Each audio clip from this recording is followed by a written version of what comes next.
Viva está na companhia do Biosfera. Todos os dias pisamos um recurso natural bastante vulnerável e que sustenta a vida, a terra arável. Em 10 anos, a área suscetível à desertificação cresceu 75% no território português. Um cenário preocupante que nos leva a questionar como podemos criar solo. Aridez e pouca disponibilidade de água são sinais de alerta quando se estuda a perda do potencial produtivo dos terrenos. Neste Biosfera, fomos descobrir formas de proteger o substrato que dá vitalidade aos ecossistemas que nos rodeiam. O convidado do bilhete de identidade desta semana é a maior ave de rapina da Europa. Conheça detalhes interessantes do abutre preto mais à frente. E ainda as notícias da semana e os índices que pautam a qualidade ambiental das cidades. Muitos são os temas que lhe farão companhia na próxima meia hora. Fique com o Biosfera. Quase 2/3 do território são classificados como em risco de desertificação. Falamos de solos degradados que estão na iminência de perder capacidade produtiva, tanto para receber pastagens, cultivos ou floresta. Mas não basta fazer o diagnóstico, é preciso desenvolver medidas de recuperação. A chuva que caiu dias antes não foi suficiente para umedecer os solos esqueléticos, pouco profundos, que caracterizam a região do Campo Branco, uma herança pesada da campanha do trigo, principal responsável pelo cenário de aridez que encontramos no Baixo Alentejo. Está a ver? A parte mais escura corresponde ao solo com a estrutura. Está a ver que aqui em cima não forma lama, porque tem matéria orgânica. Isto é o solo fértil. Em 1920 e tal, este solo em Portugal teria, esta camada teria à vontade meio metro. Quando o Salazar quis ser autossuficiente em cereais, lavrou isto tudo, de cima a baixo. Normalmente lavrava-se como calhava. Depois a terra foi-se embora. E o que sobrou em 80% da zona de xisto do Alentejo é isto.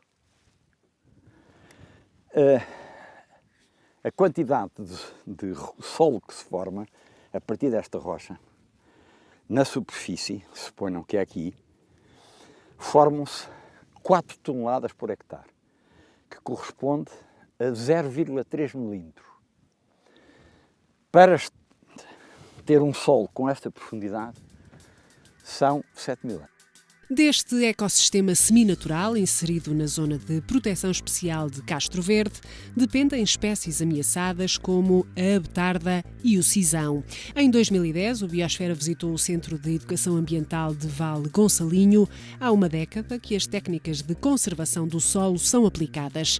Conhecemos medidas agroambientais sustentáveis, adequadas a sistemas agrícolas extensivos, como a sementeira direta e a valorização agrícola de lamas de hectares. 3 anos depois, os resultados surpreendem. Para repor a fertilidade era necessário aumentar a formação de solo. Para aumentar a formação do solo temos que meter mais água. Para meter mais água, isto tem que estar menos calcado e ter mais matéria orgânica. E para formar o solo temos que fazer isto que a gente fez aqui neste bocado, que é partir a rocha, e depois ali em cima vão ver, parte a rocha, fica esta superfície e repare que isto aqui tem argila. Os tais 0,3 milímetros, está a ver? Está a formar solo neste intervalo. A água entra aqui. A água entra e vai abastecer os aquíferos. Mas não só, é porque esta água que ficou aqui, com a matéria orgânica, vai aumentar a agressividade da água e vai aumentar a taxa de formação de solo. Portanto, repare, em vez de se formar só solo aqui, forma solo a toda a pedra à volta. A subsolagem foi aplicada em 120 hectares. No total, foram injetados 40 metros cúbicos por hectare de matéria orgânica e água. Nas áreas não intervencionadas, a profundidade de solo não supera os 20 centímetros. O que sobrou aqui são os calhaus. É uma zona mais ou menos plana, virada mais ou menos a nascente norte, e é uma zona que não devia ter erosão, não está com grande declive. Pois, mesmo assim, aqui tem esta profundidade. E está cheio de calhaus. Reparem que isto são calhaus por todo lado. É muito óbvio quando nós mostramos a quantidade de bidões de terra que se perdem por ano com determinadas técnicas de lavoura, nomeadamente as técnicas de lavoura convencional. Na taxa de formação do solo, técnicas como a sementeira direta, que é uma das técnicas que permite conservar o solo e minimizar a erosão e fomentar a retenção de água no solo. Técnicas como a injeção de lamas, que nós temos vindo a estudar, têm sido essencialmente para demonstrar que é uma técnica execuível e que tem, de facto, efeitos positivos na taxa de formação do solo. Esta linha de água temporária é um dos poucos locais úmidos que encontramos na herdade. Com pedras, construiu-se um sistema de microbarragem que forma pequenas charcas em que a água circula devagar e infiltra-se aos poucos no subsolo. Se nós virmos, temos aqui sim uma série de sedimento, isto foi das chuvas anteriores, que se vai juntando. Isto é tudo sedimento e terra que, em vez de escorrer com a água, seguir o curso normal da água, vai ficando aqui retido e faz este filtro. E aqui embaixo já temos aqui, neste caso está molhado porque choveu há relativamente pouco tempo, temos já uma série de sedimento que já ficou retido das chuvadas anteriores. Os sobreiros e azinheiras, com o aumento da secura com a alteração climática, vão ter cada vez mais dificuldade em estar. Só temos um processo: aumentar a infiltração. Nós temos cerca de umas 30 estruturas destas em 3 barrancos neste momento, a funcionar e a ser testado. O que nós gostaríamos de fazer ainda, além disto, portanto, além destes dados que são evidentes, que nós vemos logo no terreno, não é? Porque é a retenção do solo que não tínhamos cá, é os sedimentos, é esta matéria orgânica que vai logo ficando aqui acumulada, era tentar perceber, nomeadamente com o uso de piezómetros, também as recargas nos aquíferos e tentar quantificar e medir isso. E depois também era importante fazermos uma outra coisa, que é, além para aumentar a retenção da água no solo e de infiltração nos aquíferos, era tentar instalar, um bocadinho em função das curvas de nível, algumas valas e cômoros que permitam também elas reduzir a velocidade de escoamento das encostas. Este ano, a Liga para a Proteção da Natureza esteve entre os 16 semifinalistas do concurso Land for Life Award, para o qual concorreram 137 candidatos de 62 países. O trabalho desenvolvido em Castro Verde, no combate à desertificação, foi distinguido com o prémio Dryland Champions 2013. Nós estamos a fazer um projeto em cima do seguinte, com dificuldades porque não são uma continuidade. Mas é que tudo isto, as aptardas, o desenvolvimento turístico, a produção agrícola, está tudo ligado. E as pessoas deviam trabalhar numa equipa para longo prazo. Não há em Portugal, nem o Estado tem. A pouco mais de 100 quilómetros, em Évora, a paisagem altera-se drasticamente. O orvalho da manhã torna os terrenos frescos e verdejantes. Um sistema de rega espontâneo beneficia a germinação de sementes que dão origem a pastagens repletas de diversidade. Aqui temos as gramíneas associadas com as leguminosas. Vários tipos de leguminosas, trevos subterrâneos, trevo encarnado, luzernas, serradela, trevo balança, trevo vesiculoso e trevo da Pérsia. Isto é a mistura sem estar inoculada. Esta é a mistura inoculada, ou seja, antes de ir para ser aplicada no campo, a mesma mistura sofre um processo de inoculação. Uma das características fundamentais deste sistema, das pastagens semeadas biodiversas, é elas serem ricas em leguminosas. As leguminosas, dos quais o exemplo mais conhecido é o trevo, são plantas que têm uma característica especial, que é estabelecem uma simbiose com uma bactéria chamada Rhizobium e têm uma transação benéfica para ambas as partes com este Rhizobium. O que acontece é que o Rhizobium é capaz de ir buscar azoto à atmosfera, transformá-lo em compostos com azoto que fornece à planta. E a leguminosa, em troca, dá-lhe hidratos de carbono, dá-lhe compostos ricos em energia. É devido a esta simbiose que as leguminosas são depois muito ricas em proteína, porque têm o azoto que veio do Rhizobium. O equivalente a uma fábrica natural de azoto que, na primavera, alcança o auge de produção. Estas pastagens foram fixadas em 2012, sementeiras vivas que, se forem bem geridas, podem manter-se no solo entre 7 a 10 anos. Estas sementes têm a característica, muitas delas, de serem o que se chamam sementes duras, e isso significa que estas sementes, algumas vão germinar no outono seguinte, mas algumas vão germinar só 1 ano depois ou 2 anos depois. O que torna esta característica, torna estas pastagens extremamente resistentes a problemas como a seca, porque se num determinado ano não houver chuva e não houver produção de semente, ainda lá estão as sementes do ano anterior. A grande vantagem destas pastagens serem biodiversas é que as diferentes espécies ou variedades vão se adaptar a diferentes pontos do solo. Nas zonas mais fundas, onde há mais água e onde o solo é mais profundo, vão predominar algumas espécies. Nas zonas mais altas, nas zonas convexas, onde a água se acumula menos e onde o solo é menos profundo, vão estar outras espécies. Há algumas espécies que vão estar a produzir mais em fevereiro ou março, há outras que vão estar a produzir mais em abril ou maio.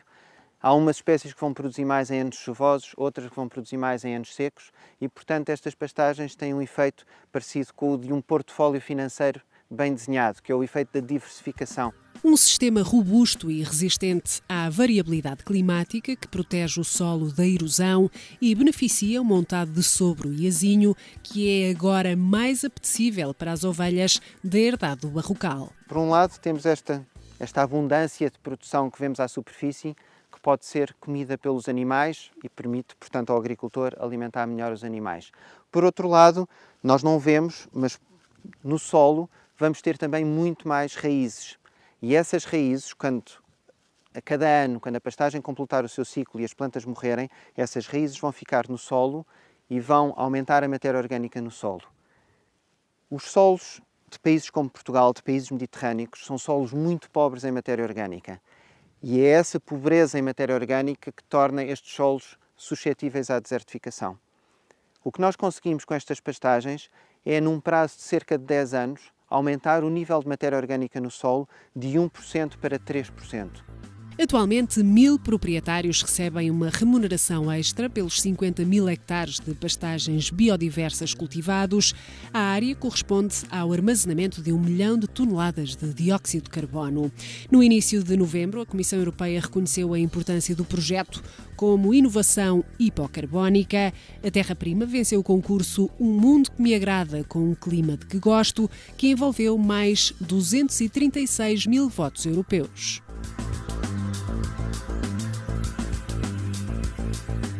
Mais a norte, estudam-se formas de combater os efeitos do novo regime de chuvas nas vindimas, com um produto semelhante a um carvão, ainda pouco conhecido no país.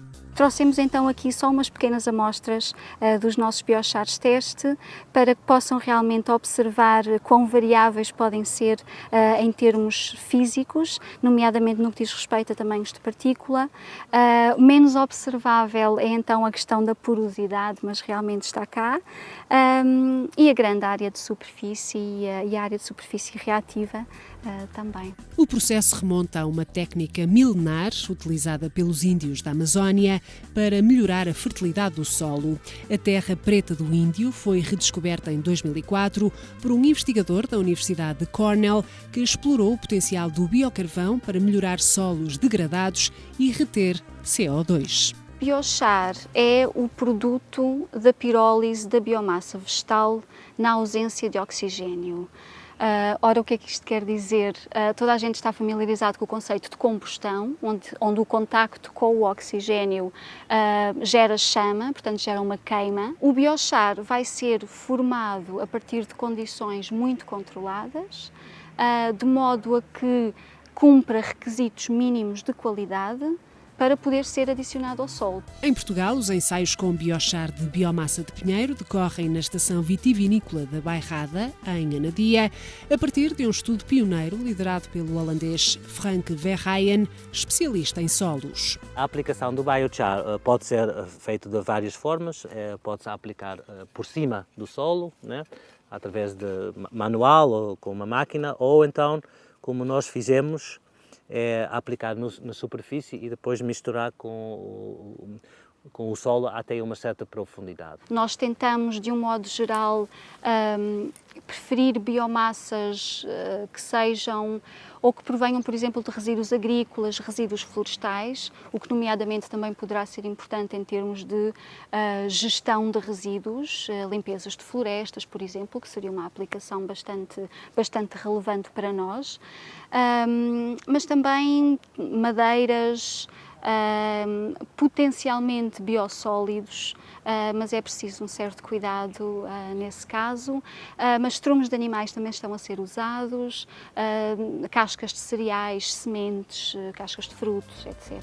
Nas diferentes parcelas recolhem-se amostras de solo e mede-se a umidade dos terrenos argilosos. Os efeitos ecotoxicológicos da matéria orgânica pirolizada são avaliados com a ajuda dos organismos que habitam este substrato. Nós também monitorizamos de forma contínua a umidade do solo. Para isto temos um conjunto de sensores que está ligado a um data logger que armazena a cada 5 minutos o valor da umidade em várias profundidades e isto depois em cada tratamento. Assim nos permite ter uma ideia da evolução da umidade ao longo do tempo e as diferenças que acontecem na questão dos vários tratamentos. E o que nós, por exemplo, esperamos é que eventualmente os solos com biochar ficam mais úmidos, absorvem mais água do que o solo sem biochar, por um lado, e por outro lado que durante o verão os conteúdos de umidade do solo serão melhores neste tipo de solos do que no solo sem biochar. Eu aqui vou tirar dados agronómicos.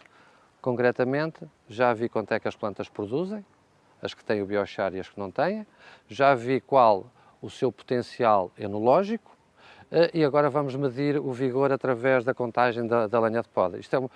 Estes dados vamos manter durante 3 ou 4 anos para efetivamente ver, no fundo, o efeito disto que tem na viticultura e para depois também podermos dar a resposta para a agricultura aqui da região. A partir do momento em que temos um produto que consiga gerir bem a água no solo, tudo o que está a dizer tem influências. Portanto, podemos aumentar produções, aumentar a qualidade, fazendo uma boa gestão hídrica do solo, sem recorrer, no fundo, à rega, que é o que se utiliza normalmente. O processo de pirólise do biochar consegue reter entre 20% a 50% do carbono presente nos materiais processados, o que permite reduzir a quantidade de CO2 que é emitida para a atmosfera. Uma prática tradicional de incorporar resíduos frescos, resíduos agrícolas frescos, no solo. O que acontece é que esses resíduos frescos vão ser facilmente degradados, facilmente mineralizados pelas comunidades microbianas e daí vai resultar emissão de CO2 para a atmosfera. Portanto, todo o CO2 que a planta capturou, ao fim e ao cabo, vai voltar para o lado de fora, vai voltar para a atmosfera. Se nós optarmos por cortar essa planta e, em vez de a introduzir fresca no solo, pirolizar essa biomassa, o biochar, sendo um composto tão recalcitrante, tão resistente à degradação biológica, o que vai fazer é que realmente não vai haver emissão de CO2, porque os micro-organismos não o conseguem atacar, as enzimas não o conseguem atacar, portanto não vai haver mineralização. Se as expectativas dos investigadores forem confirmadas, este produto inovador pode ser aplicado na agricultura, em solos mais pobres e aumentar até 20% a produtividade das colheitas. Os seres que vivem na Terra são vitais. Para o senhor telespectador perceber isto é assim.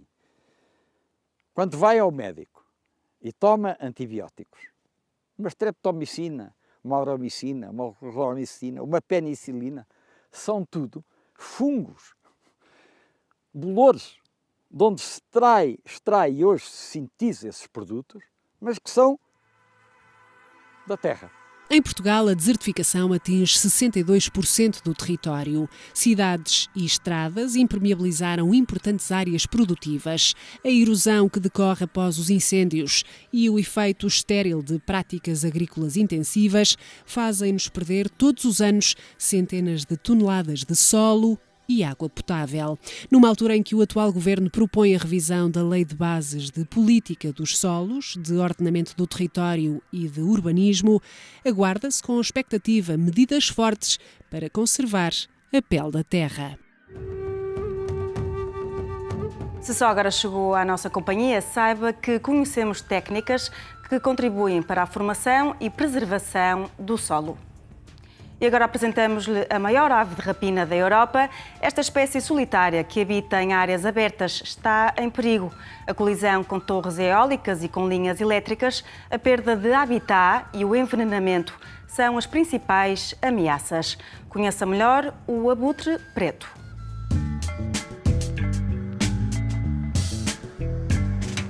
Estes animais pesam sensivelmente 12, 14 quilos. A envergadura da asa é enorme, são 3 metros de envergadura de asa e, como na maioria das rapinas, as fêmeas geralmente são maiores que os machos. É uma espécie necrófaga, como todos os abutres. Isto quer dizer que se alimenta de cadáveres. Tem uma característica que é muito importante, é que ao longo do processo de digestão destes animais, eles secretam ácidos estomacais potentíssimos, não é? Que acabam por neutralizar alguns agentes patogénicos, as bactérias, vírus. E isto é extremamente importante para a sobrevivência dele, não é? Porque estando-se a alimentar de animais que estão mortos, muito provavelmente, ou não é provavelmente, estão com toda a certeza expostos a variadas doenças. O facto de serem necrófagos também tem confere-lhes um papel extremamente importante na limpeza dos ecossistemas. Em Portugal, o Livro Vermelho dos Vertebrados classifica-o como criticamente em perigo. E isto é devido a uma série de ameaças. Talvez a mais importante é a utilização de venenos. Não diretamente, o alvo não é diretamente o abutre preto, nem os restantes abutres, mas sim predadores carnívoros para controlar a predação existente sobre as espécies cinegéticas, não é? E nestas condições, pois, o abutre, quando se alimenta, está a ser envenenado.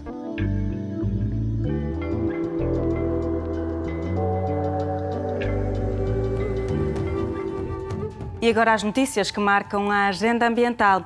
Destacamos o abate ilegal por envenenamento ou tiro da espécie protegida lobo ibérico no Parque Nacional Peneda-Gerês.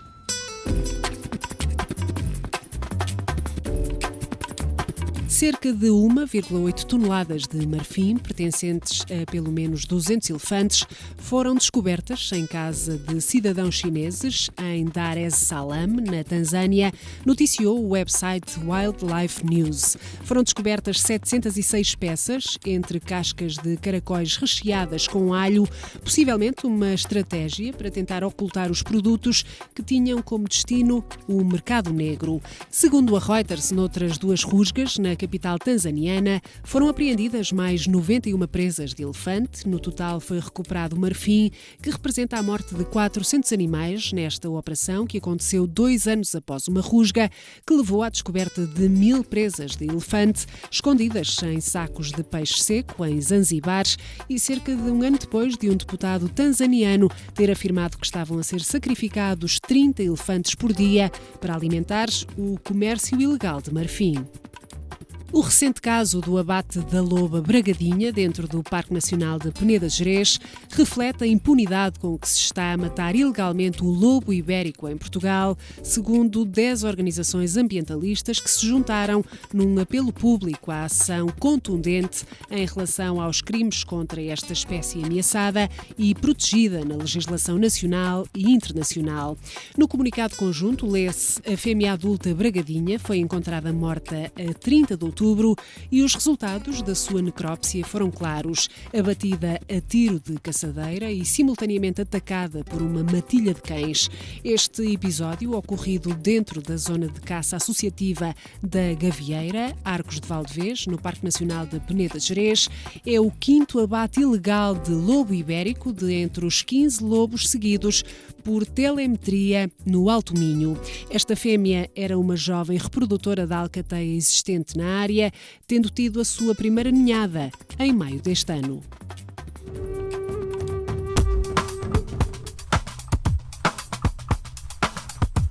A terminar o programa de hoje, os bioíndices. Começamos pela habitual análise da qualidade do ar nas duas principais cidades do país na semana de 20 a 26 de novembro. Tanto em Lisboa como no Porto, o índice foi em média bom. O ozono e as PM10, as partículas finas ou inaláveis, marcaram presença durante toda a semana nas duas cidades. E agora, o índice de vento e umidade relativa. 30 km por hora foi a velocidade atingida em Lisboa. No Porto e em Faro chegou aos 28 km por hora. A percentagem média de umidade relativa foi maior na capital, 71%. Na Invicta atingiu os 69% e em Faro não ultrapassou os 63%. Estas medições ocorreram durante a semana de 20 a 26 de novembro.